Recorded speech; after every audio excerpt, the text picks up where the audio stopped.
Well, once again, we're at a place on Capitol Hill where I do my weekly website broadcast. Welcome once again, and we do this weekly when the Senate is in session. Today we're in the Senate reception room.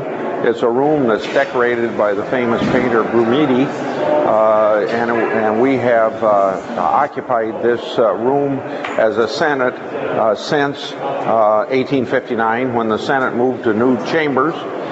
This is an area where senators generally have an opportunity to meet with constituents, meet with anybody they want to meet with. I meet with a lot of students, for instance, in this room, because when we're in session, I can't go over to back to the office to meet with students. And so it's generally used as an area off the Senate floor that can be very informal. I always tell you what we do each week in the United States Senate. This week we're on the housing bill. There'll be a tax component to it that is coming out of the Senate Finance Committee that I serve on. I think we'll finish this housing bill this week. We started last week. I announced that to you at that particular time.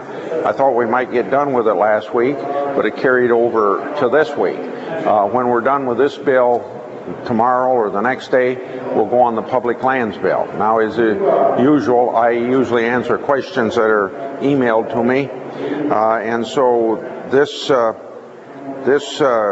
first question comes from James at Wesley, Iowa. And what exactly does your farm payment legislation do? It puts a limit on the amount of money that any one farming entity can get through the federal farm program in 1 year. It caps it at a hard cap at $250,000 a year.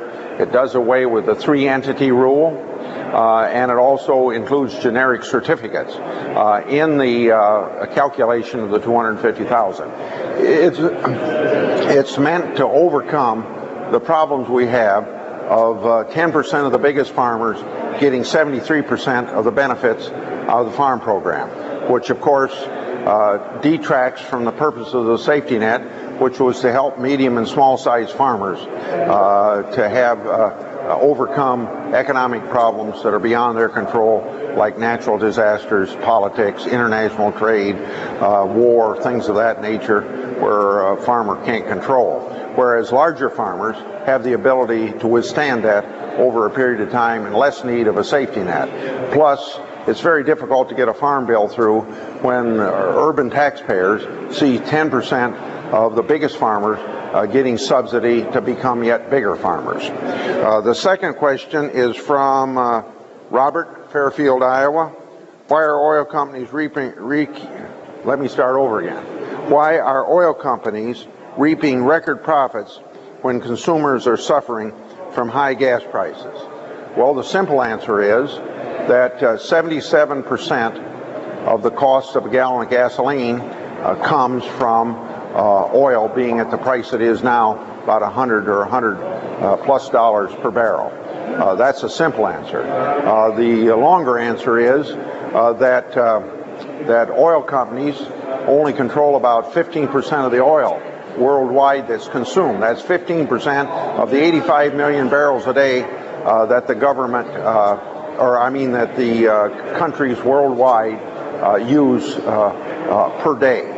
85 million barrels a day, 15% of it controlled by oil companies, the rest of it controlled by governments. And from that standpoint, we have a situation where, if you're going to get oil to refine, you got to pay what the market calls. So consequently, they're paying $100 a barrel. That's 77% of the cost of gasoline. So if we're going to get the price of gasoline down, we've got to get these companies or these countries that control oil to pump more. With more supply, you get the price down. The problem is these are political leaders in these countries, and they're not going to probably reduce their price until they want to. And there's nothing much the United States government can do when a government of another country controls the price of oil. Thank you very much for participating in this week's webcast. And also remember that we welcome your email, and I'll be with you next week. Thanks a lot.